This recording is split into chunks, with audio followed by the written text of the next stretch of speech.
Okay, so it is 10:15, so I'm going to go ahead and get started. More people coming in. I'm Sarah Morris. I'm a humanities librarian at UNC Chapel Hill, and I'm on the launch board. And welcome to Launch, the Launch Conference. I use the pronoun she, her, and it's with pleasure today that introduce today's session. Student engagement is a two-way conversation, listening beyond social media with two of UNC Chapel Hill's very own librarians, Emily Jack and Karina Soni. So I am going to let them introduce themselves in a minute, but I'd like to make a couple notes. One is that if you could remain muted, so just to minimize background noise. And I want to let you know that this session is being recorded, and you probably already see at the bottom of your screen some live transcription. If you'd like to turn that off, you can turn that off for yourself at the bottom of your Zoom settings, kind of like at the little bottom of the screen. It will still be going on, but you can, if it's distracting, you're welcome to turn that off. And if you do have questions throughout the session, please go ahead and submit them through chat. And at the end, I believe our panelists have saved some time to make sure that they will answer them. So feel free to do that. And if you have any other questions kind of generally or difficulties, you're also welcome to private chat me during the session as well. Okay, so I'm going to spotlight Karina. Or maybe she's already spotlighted. So take it over. Thanks, Sarah. I'm Emily Jack, she, her, hers, the Community Engagement and Outreach Librarian at the University Libraries at UNC Chapel Hill. And I'm Karina Soni, the Outreach Projects Librarian, and I also use she, her pronouns. It's nice to meet you. So Karina and I are excited to talk to you all today about listening and the ways that listening can improve our professional practice. So engagement and outreach are huge topics in libraries right now. And I think we've all seen an explosion of new positions in libraries of all types across the country that have one or both of those words in the title. And I think that's a great thing. But I also think it's important to talk about what we mean when we talk about outreach and engagement. So a cornerstone of engagement should be understanding our audience so that the outreach we're doing actually responds to their needs instead of our guesses about what we think they need. Because if we don't understand the audiences we're serving, how can we be sure we're serving them? And obviously right now we're going through an extended period of time when our student audience especially has more needs than ever before, and during which they feel like they're not really being listened to. So in order to serve them, we need to listen. Engagement implies a two-way interaction, both expressive and receptive. And the receptive element is how we inject that magical ingredient of relevance into our organizations. Nina Simon, the founder of By For All, who wrote The Art of Relevance, writes, "Relevance unlocks new ways to build deep connections with people who don't immediately self-identify with our work. Relevance is the key to a locked room where meaning lives." So if we can create relevance by listening, how do we listen? And more importantly, how do we listen in a way that goes beyond the surface level? People talk about social listening, right? Like doing searches of your organization's name on social media to see what people say about you when they aren't tagging you. And that does give some good insights. And we'll talk about that a little bit later. But today, Karina and I are going to share a handful of practical listening strategies that you can use to strengthen your programs, outreach, services, and spaces. And I want to say up top, these are lessons about listening for everyone, regardless of whether you have outreach or engagement in your title. So here's what we are going to cover today. We're going to start with 2 case studies that show how listening to students informed our library's practices and operations. We'll share some lessons we've learned, both expected and unexpected, about students' experiences through our listening. We'll talk through a variety of listening opportunities you can use. We'll share some best practices, how to undertake listening exercises that, again, aren't one-sided and extractive. And finally, we'll take some time to reflect with each other on how our listening can lead to services and outreach that create positive impacts on student experiences. And as you've probably gathered, we'll be talking about engagement in a student context, but these methods can be applied to other audiences as well. So the first case study we're going to talk about is the student-initiated endeavor, Make Davis Loud Again. So I'm pretty sure we all know what Davis Library is, but for those who might be unfamiliar, it's the biggest library on UNC's campus, totaling 8 floors with open stacks, group study rooms, and more. So over the decades, there's essentially been an unwritten rule about noise in the library, which is that it gets quieter the farther you go up. The unwritten rule has worked for us for a while, but with the disruption to in-person instruction and not having students to enforce the norms to each new class, these norms essentially faded away at the beginning of this past school year. So this essentially resulted in a completely silent library for the first couple of weeks of last fall semester. And let me tell y'all, a lot of seniors were really upset. So for example, they started putting all of these Make Davis Loud Again flyers all over the first and second floor. For example, this one says, "Hi, all newcomers to Davis. It is a long-standing tradition that the first and second floor of Davis is fun and loud. Feel free to talk and make Davis loud again. For quiet libraries, go upstairs, floors 3 to 8, to Wilson or the UL." They also created some viral TikToks. Rick and Morty, Rick and Morty, Rick and Morty, Rick and Morty, Rick. I think that one specifically had like around 400,000 likes. There were also a bunch of DTH opinion articles, Yik Yak posts, Twitter posts from journalists asking for someone to please do a story on why it's quiet again, and a lot more. As the semester progressed, there wasn't really a barometer of what normal or accepted volume was in the library, and this resulted in sometimes an extra loud first floor or people talking at full volume at the floors that were supposed to be quiet. So we theorized that signage would definitely help and give students a way to understand the norms of each area of the library, but we wanted to understand if that was really the best way to do it. Since library and noise had evolved organically in the libraries, would it be better for us to make new signage and give directions from the library itself, or let the students kind of set up the tone organically as they have done for decades? As an additional example, when I was an undergrad at UNC in 2009, it was dead silent on the first and second floors, and the UL was the loud spot. So it's definitely changed throughout the years. So we tried to get feedback in a couple of different ways. For about a month, we left out whiteboards in different areas of Davis Library, the lobby, the Morrow Reading Room, the Research Hub, asking students how loud should this space be, and asking if students wanted signs indicating noise level. We also wrote a letter to the editor to the DTH, asking students to give us feedback, but they never ran the story. Additionally, on social media, we asked students the same question via polls and text responses on Instagram and Twitter over 2 weeks.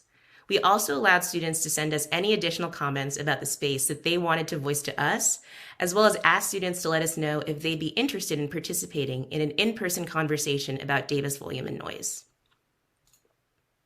So along with the students who volunteered over social media, we also invited students who had emailed the circulation desk about noise or volume to participate in an in-person conversation about their concerns and potential solutions. So we held the conversation outside behind Davis. You can kind of see it in this photo, but behind Davis Library, there is a little bit of a courtyard area with the edible campus gardens. And so we picked this place on happenstance because we didn't want to host an in-person event indoors. But it ended up being a boon because it wasn't in the building, which allowed people to speak more freely without being in the physical space itself, which could potentially sway responses. It also made the vibe of the whole conversations way more chill. So we held 2 conversations, one with 6 people and one with 4 people. Both lasted about an hour, and we asked students questions that were more broad than just like, do you like signs? Or what do you think of Davis? We wanted to elicit student responses that actually gave real-life examples of how the space was being used. At the beginning of the sessions, we also told students that their results would not be linked to their names and that we wanted them to be honest. Their responses wouldn't hurt our feelings, but would instead help us to get the information we need to make the space better. We also talked about how their experience of being a Carolina student and a visitor at the libraries gave them expert insight into their own experience and how truly valuable that was to us. So in terms of expected results, all students agreed that they were for signage and that type of direction from the libraries would be helpful. We also wanted to know if students would follow the rules for a silent floor if we were to make one. All students responded saying that they would definitely follow it, even if they were desperate for a space where they could talk. Because of this, we're actually meeting with folks and colleagues from the Davis Library Circulation Desk this week to talk about potentially implementing some of these changes and getting feedback from our circulation colleagues about what they envision for the space and what would make it better. Because our questions were broader, we also got some unexpected results and insights into other things that were happening in the libraries from a student perspective. One great example of this was students' relation to masking in the libraries. So all of the students that we talked to disliked it when other students would not wear a mask in the space, but they never felt like they were in the right to approach other students and ask them to put on their mask. So they felt embarrassed having to confront someone else. Even though these students supported masking in the libraries, almost all of them also said that they would take down their mask to eat in the libraries. So a little bit of conflicting ideas. But both of these pieces of information around masking informed our library masking policies and the library mod program. Additionally, people said that they liked the 8th floor, not because it was quiet, not because it was the highest, but it was because it had the most updated and comfortable seating of all the spaces in the stacks. Many said that the type of furniture truly dictated exactly where they were going to sit in the library. And this essentially told us that we needed to spread out some of the newer and more comfortable furniture across both quiet and loud areas of the library. We also learned that students felt uneasy about using an unbooked study room, that when they did it, they were kind of always afraid that they were going to get kicked out at any minute by the person who had actually booked it. So this resulted in us getting QR codes for each of the study rooms so that students can see quickly when a space was booked and they could book it themselves if it was still open. And now I'm going to pass it off to Emily for case study 2. So this second case study is another example of how the pandemic sort of threw things into chaos, and we use listening to get back on track. So this is about virtual pandemic programming, and I want to just bring everyone back to that moment in March 2020 when everything went completely remote, and it wasn't clear that this wasn't just going to be a 2-week pause. And so if you're in the business of offering programs for students and everything is going remote, what do? You create remote programs. And so we went into the fall semester of 2021 thinking, boom, done, like we solved this problem. So these are some of the virtual programs we offered in the fall semester of 2020. We did an orientation week trivia game with nostalgic highlights from the university archives, a pop-up appearance by Ramsey's, partnering with a student organization and the General Alumni Association. We did a Latinx Heritage Month Wikipedia edit-a-thon with a collaborative playlist, partnering with the Carolina Latinx Center. We did a virtual screening of the 1985 movie Clue with fun pop-up facts in a Discord channel and live prize drawings. And we offered drag bingo featuring Durham's own Vivica C. Cox. These were great events. I feel confident saying that. Side note, I encourage everyone to attend the session this afternoon about the virtual Clue screening with Caitlin Ander, Allison Barnett, and Allison Ruvidich, because that event was really well done, and I know they're going to share some insightful lessons learned. But they were all great events, right? So, however, we were not getting the student audiences we wanted or expected. The drag bingo was the most well attended with 23 students, but y'all, that trivia event had 4 students show up, which was like not even really enough for a team. Even though we were doing all of the things that normally work to get students to attend, we were partnering with campus centers and student organizations. We were giving prizes and incentives. We were connecting with existing events like Carolina's Orientation and Latinx Heritage Month, but our attendance numbers were, for the most part, dismal. And I know this wasn't just us. I was hearing the same thing from outreach librarians across the country.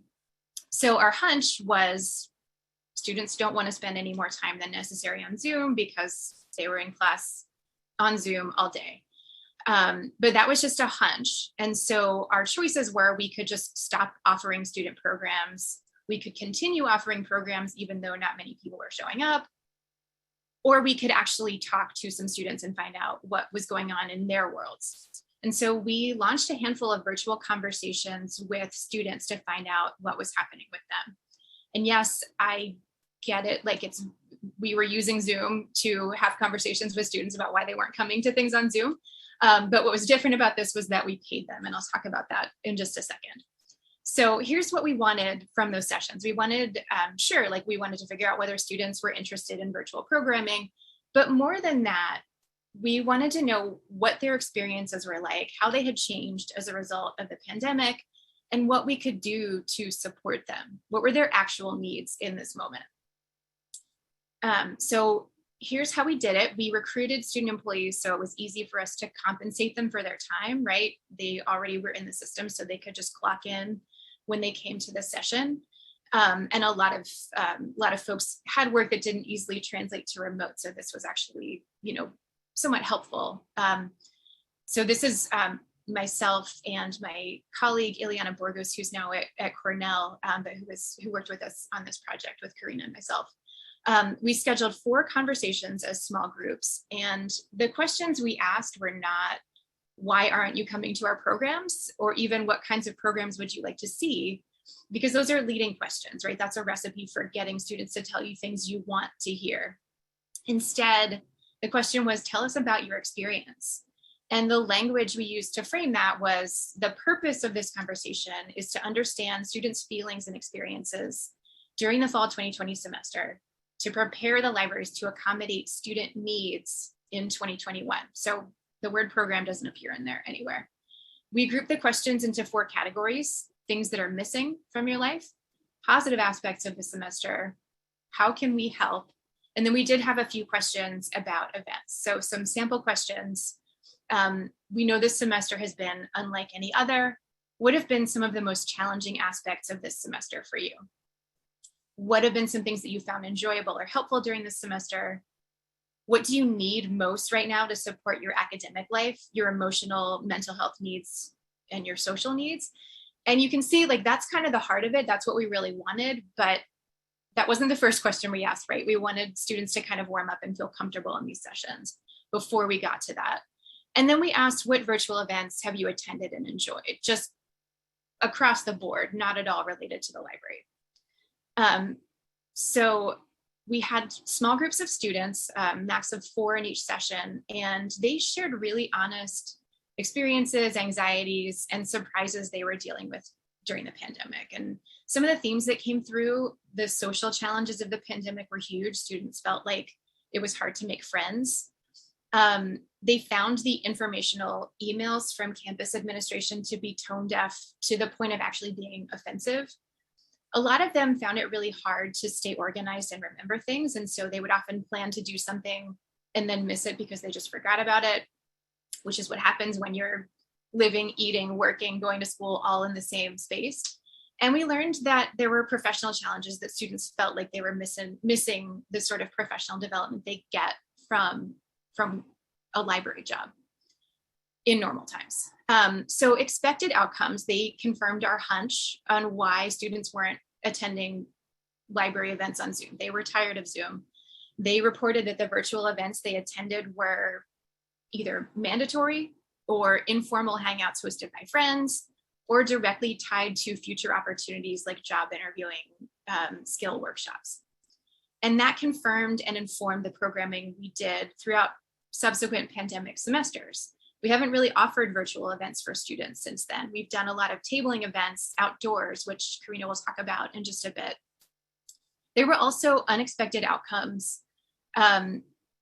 Students in these sessions were processing their pandemic experiences and venting in a lot of cases about the university. And that informed our messaging around pandemic operations. How could we convey genuine compassion? We learned that some students were using Discord, and that led to the creation of, they were using Discord, and a lot of them said they missed what they called library vibes. And so that led to Karina creating a Davis Library Discord that we hosted during finals, which included a long ambient playlist that she wired into the Discord channel. And this was a tweet that we put up that said, missing that familiar feeling of getting work done in Davis Library? Join fellow students in our Davis Library Discord chat, online every night during finals, starting tomorrow from 6 to 10 p.m. Find final solidarity here. And a student retweeted and said, UNC Libraries is the only institution at this university that's actually listening to students.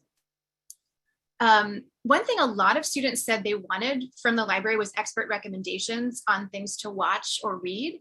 And that, along with some feedback that, that we'd been hearing for years from SLAP, from the Student Library Advisory Board, led to our launching a student newsletter called Letters from Your Library that has now about 450 people signed up and a surprisingly high open rate that ranges from 40 to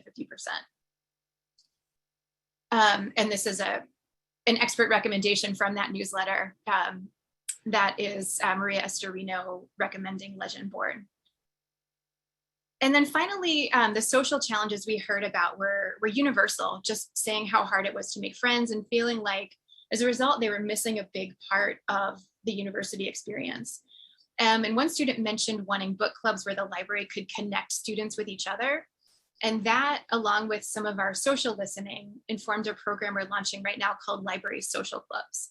And these are actually more expansive. They're not just book clubs. They're themed around books and movies, TV, podcasts, music.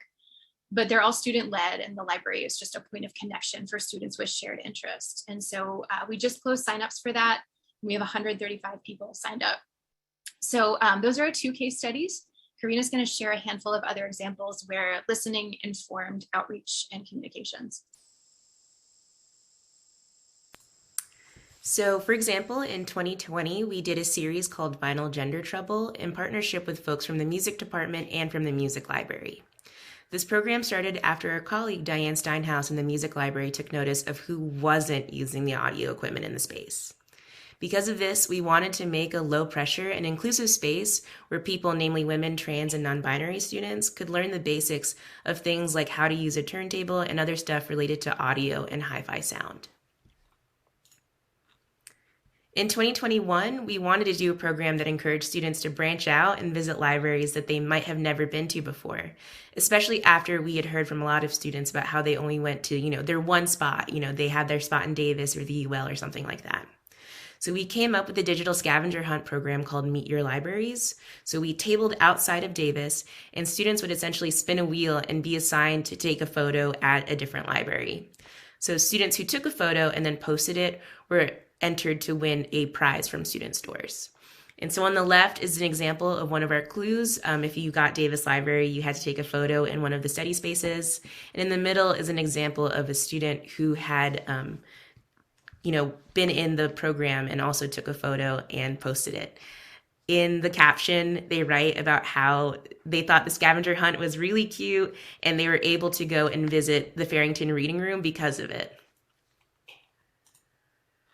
And last but not least, conversations on social media platforms like Twitter and Yik Yak helped to inform the way that we understood about how students felt about masks, and in turn also influenced the library's masking policies. So, for example, on the left, the post says, "Can everyone in Davis actually wear their masks? I'm not trying to do Zoom University again." And on the right, "Why TF can't people wear a freaking mask in Davis?" So posts like this definitely helped to inform how we were thinking about masking in the libraries. And now I'm going to pass it back off to Emily to talk about other listening opportunities.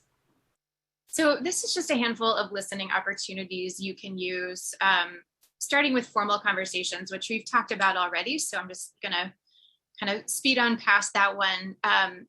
Social listening, I mentioned this at the top of the session, but when you search your organization's name on social media, you find examples of things people are saying when they're not tagging you, right? The things that they say when they think you're not listening.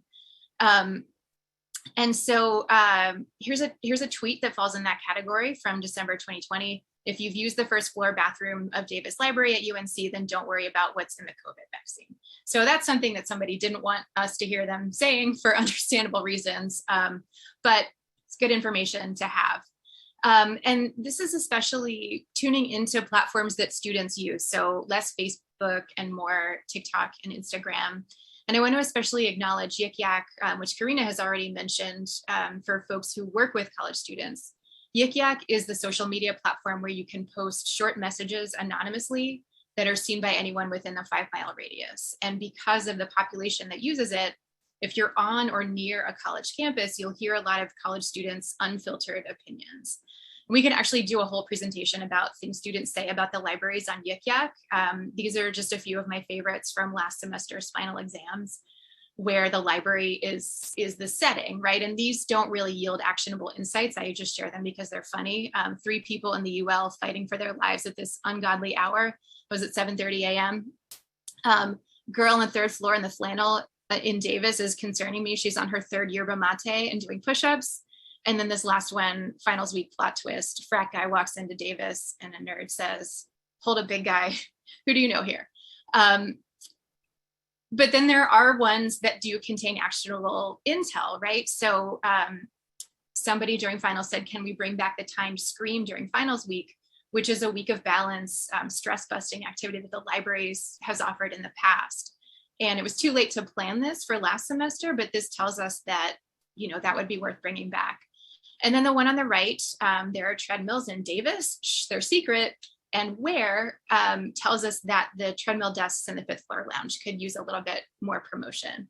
We've also gotten feedback on, information that we've passed along to our facilities colleagues that like the water filters need to be changed in the fountains, or a light bulb is burned out. I'm sure like there are ways to request that sort of attention on the library's website, but students are far more likely to make a joke about it on Yik Yak than they are to actually track down that form and use it.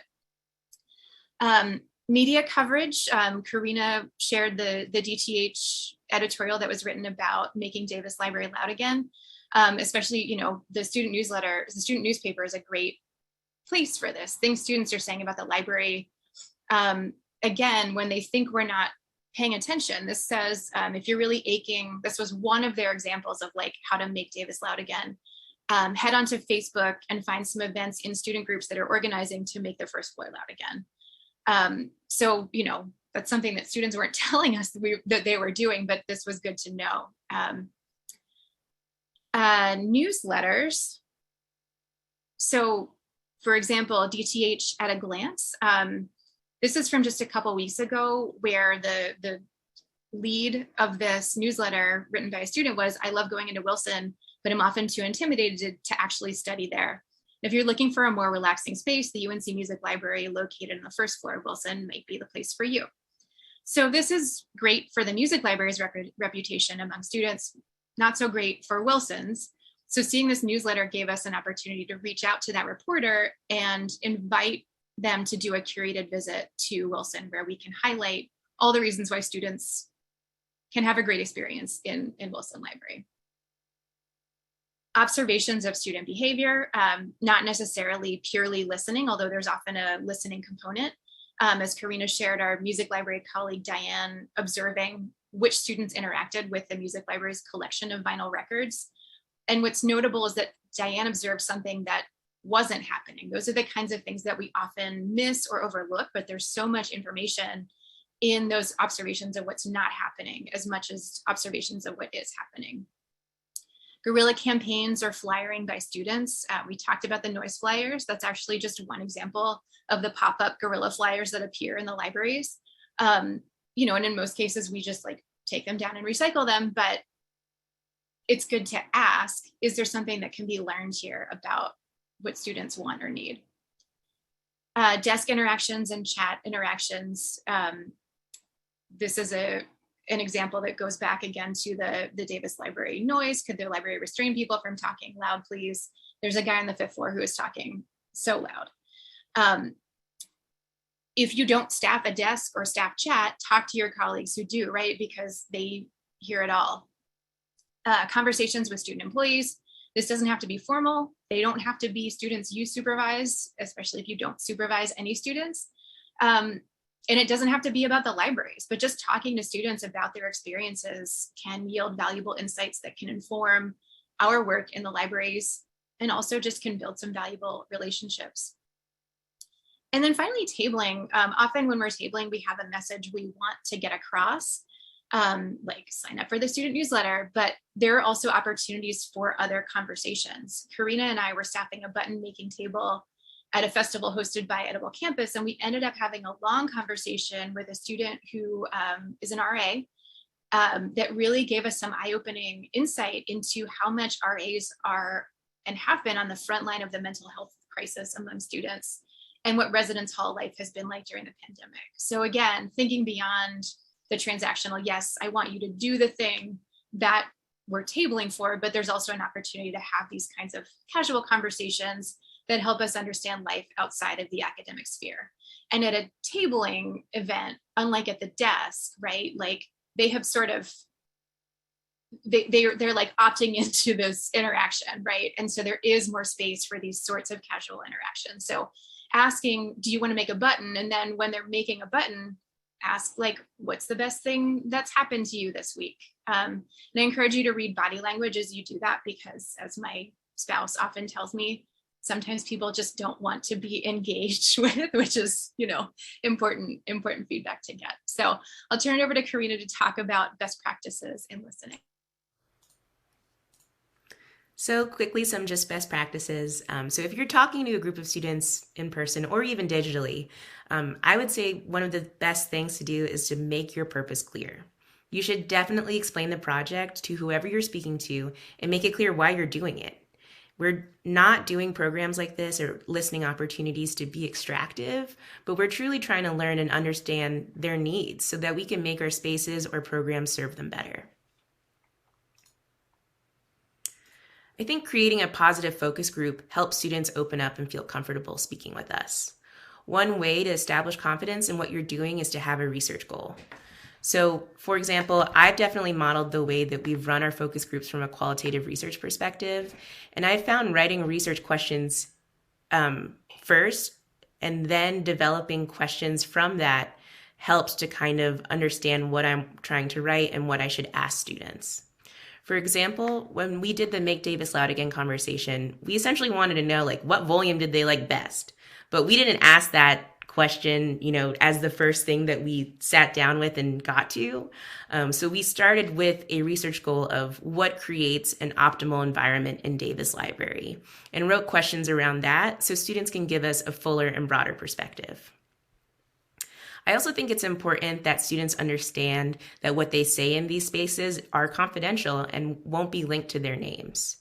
After each of the focus group sessions we also did, we allowed students to ask us questions about what we were trying to accomplish, as well as just general questions that they had, like any burning questions that they always wanted to ask a librarian, but never felt the courage to. So we actually got a ton of questions about what the special collections were, what were inside, and also just different study spaces different study spaces across campus. Another best practice is to definitely compensate your participants. We want them to know that we value their time. So when we talk to library student workers, they were clocked in. And when we talked to other students about the noise levels in Davis Library, we were able to give them free food, free drinks, and also just free stuff. So try your best to always compensate folks and to value their time. And the last best practice is just kind of be aware of your tone. Nothing disconnects you faster from students you're trying to learn from is just essentially not catching their vibe and being unempathetic to what students are going through right now, on top of everything related to school. So this is also coming directly from students we talked to and how students felt about the university's communications, especially in light of the mental health crisis and the pandemic on campus. Essentially, students were so sick of in these unprecedented times emails. So we can just say, please be aware of their experience. And also it made us be a little bit more concise in our communications. So for example, in our newsletter, there's only 4 sections and we try to keep it as short as possible. And we only send it once a month just to be concise. And generally, just to wrap it all up, no matter what your role is, there's always an opportunity to listen to students. Everything that we do in the libraries can benefit from a careful listening approach. So now we are going to open the floor up to any questions for both Emily and I, as well as if anyone has a question that they think would be addressed with listening. So we're here to talk it through with you.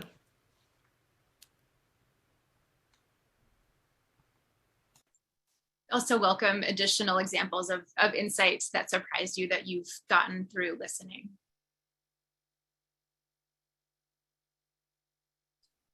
And you can just unmute yourself or use the chat, whichever you're more comfortable with.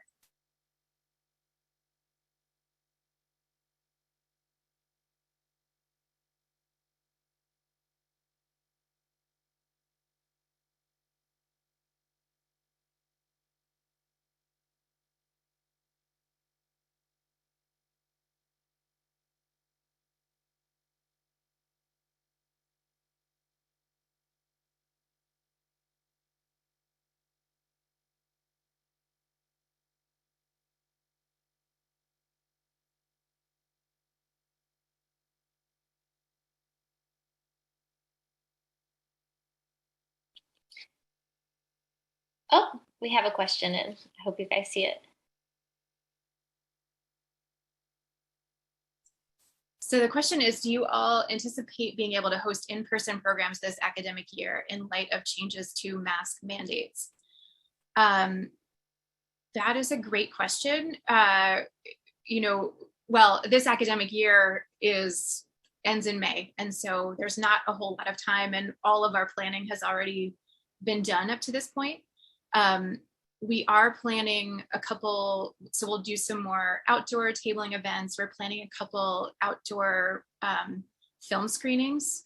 One that I'm sure Caitlin and Allison will talk about this afternoon, related to the Clue screening. So we're doing an outdoor screening of Clue. We're also going to do an outdoor sort of food themed film festival, collaborating with Edible Campus. That is going to be part of their Earth Week activities.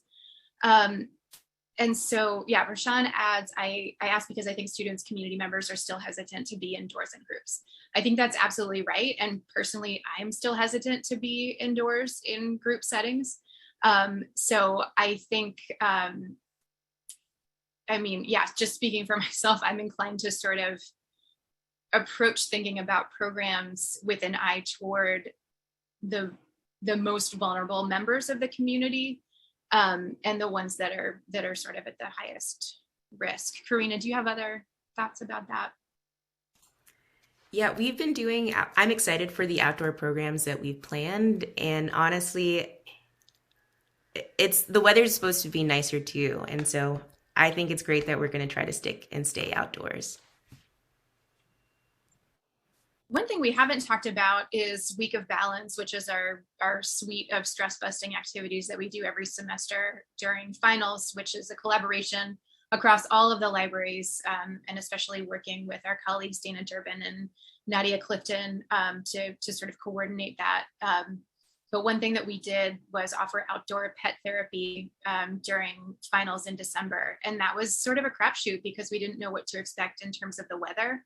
But it actually worked out really well. We just sort of told our pet therapy providers, dress for the weather, and the dogs obviously were already wearing fur coats.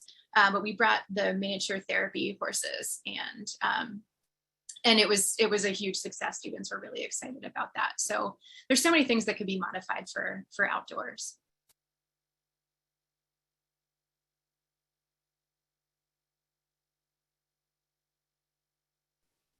We have time for maybe one more question. Oh, I see one just came through the chat.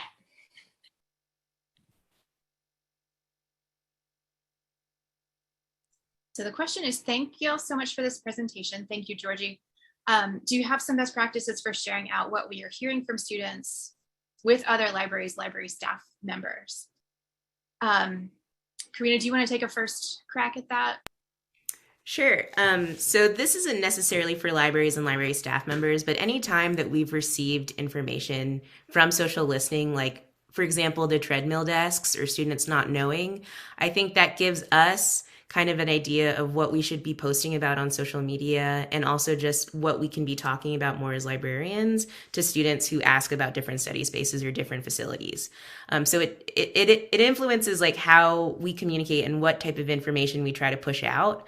In terms of sharing it with libraries and library staff members, we have shared some information and like just general screenshots of things we've seen on social media in terms of praise with staff on our staff intranet, but we haven't done stuff in terms of some of the social listening that are more of just like funny yik yak posts. Emily, feel free to jump in.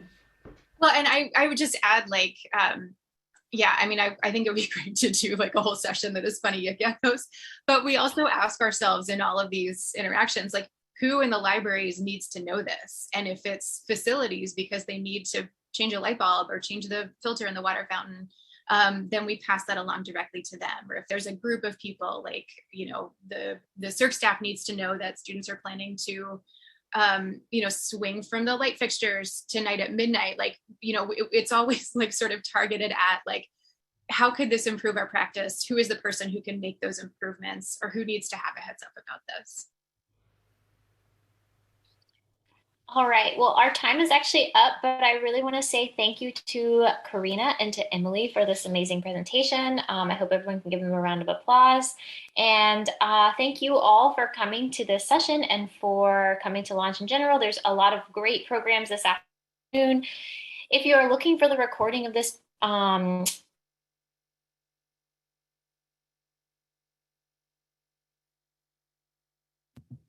Seth can watch it later. It should be coming up. Bye, everybody.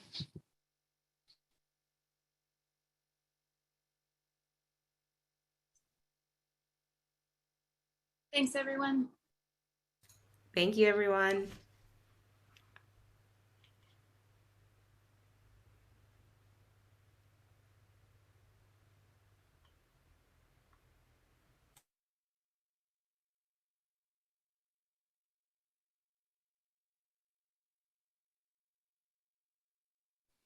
Great job, you guys. Thanks, Sarah. Thank you for facilitating. That was awesome. I'm glad I got to facilitate yours. It was so good to watch. Thank you. I have not been on Yik Yak in a really long time, and I don't know that I want to go back on there. It was a little traumatizing when I used to be a librarian at Chapel Hill, or not, or at Lafayette. I was like, I don't want to know what these students are thinking. But it definitely died out for a little while because like Yik Yak was big for a couple of years, but I remember in like 2015, 2016, everyone stopped using it. But I think because of the pandemic and people just not being able to connect with new folks, Yik Yak has had a huge resurgence, which was I had no thought idea. Well, thank you guys. Thank you. Yeah, thank you. All right, I'm going to go ahead and end the session so that people can get to other ones. Sounds great. Thanks, See you Sarah. later. Have a good afternoon. Bye.